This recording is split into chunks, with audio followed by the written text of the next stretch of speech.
All right, our other top story comes from the White House, where President Trump has announced this morning his nominee for chairman of the Federal Reserve. Former Fed Governor Kevin Warsh will need Senate confirmation to succeed Jerome Powell when his term expires. The president made the announcement on social media saying, quote, "I have known Kevin for a long period of time and have no doubt that he will go down as one of the great Fed chairmen, maybe the best." CBS News senior White House correspondent Weijia Jiang is tracking the latest on this for us. Weijia, help us understand what went into the president's decision here. Well, Vlad, this was a very long process for President Trump, who held multiple rounds of interviews. And we know that Kevin Warsh was here yesterday at the White House. Perhaps the president was delivering the good news to him that he had ultimately won this job. But we know that President Trump has made very clear that he is eager to have a new Fed chair. You can see here that he is the president's pick, a former Board of Governors member, so he has extensive experience. And recently, he has been outspoken about the interest rates, saying that they are too high, and also about the current Fed chair, Jerome Powell, writing that he mismanaged the renovation of the Federal Reserve's building. Of course, that is something also that President Trump has talked about many times in public, and Jerome Powell himself revealed that the DOJ is looking into his performance as the leader of those renovations. And so, you know, this is not a surprising pick for President Trump, given Warsh's recent comments. But Vlad, as you know, probably well more than me, given your financial background, Warsh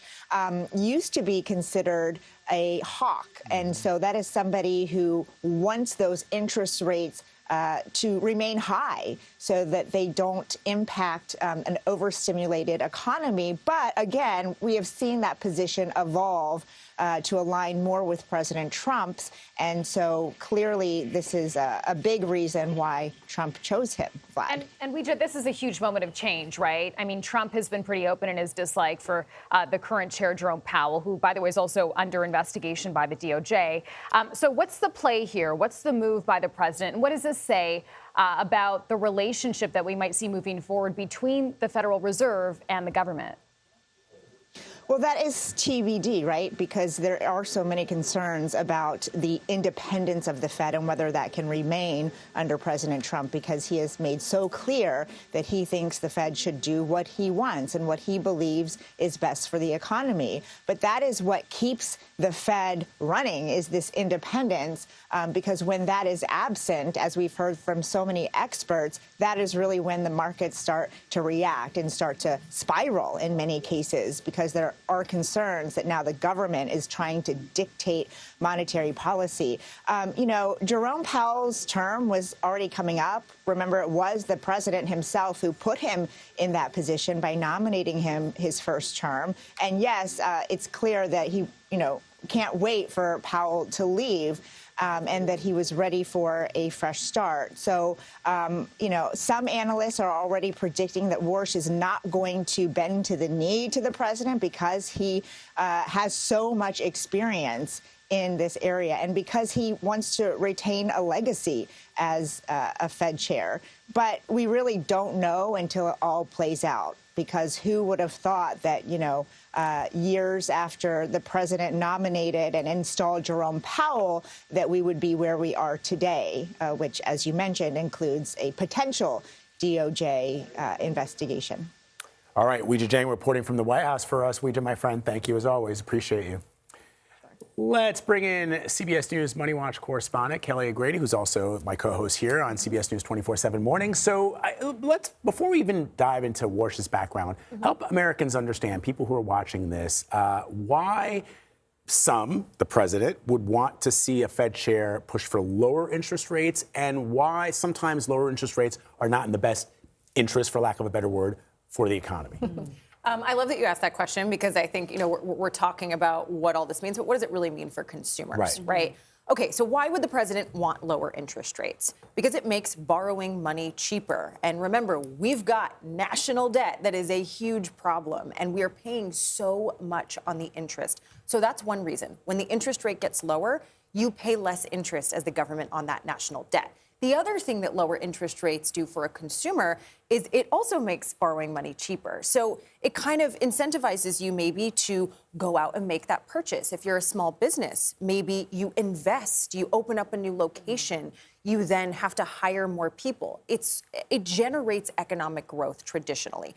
Why you would not want to see lower interest rates is that it can also spur inflation, because when people are out there, they're buying things, it often raises prices because money's too cheap. Exactly. And so that's sort of the push and pull, and the Fed has to deal with that, as well as make sure that the job market remains at full employment. So they balance those two things, and they use interest rates to do it.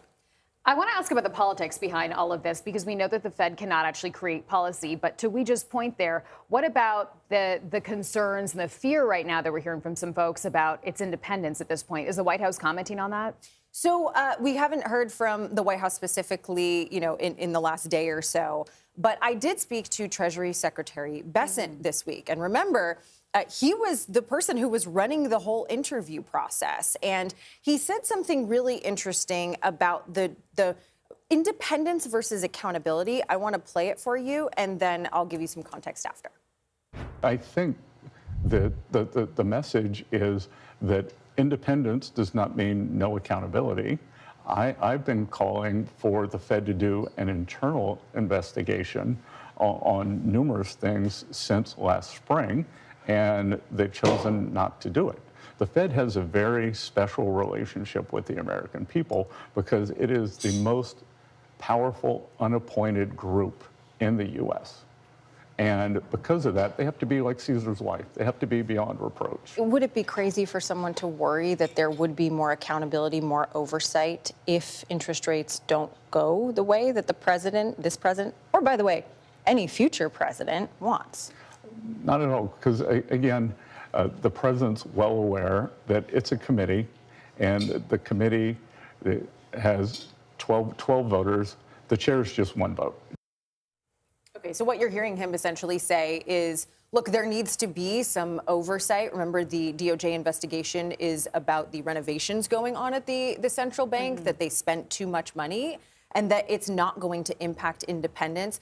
I spoke to a few folks this morning about Warsh specifically. They do expect lower interest rates in the future, but they had really positive things to say about him. He has a long history on Wall Street. He has that central bank pedigree with being there from 2006 to 2011. They do not expect him to be a shill for the White House long term. By the way, Kelly, we should also remind our viewers that the Fed chair does not unilaterally decide what interest rates should be. There are governors across different locales, and there has to be an agreement from those other federal chair governors. Right, and that's exactly what the Treasury Secretary was saying, that the Fed chair is just one vote. You might have influence in the room, but there are 12 people voting, and it has to be a majority. Right.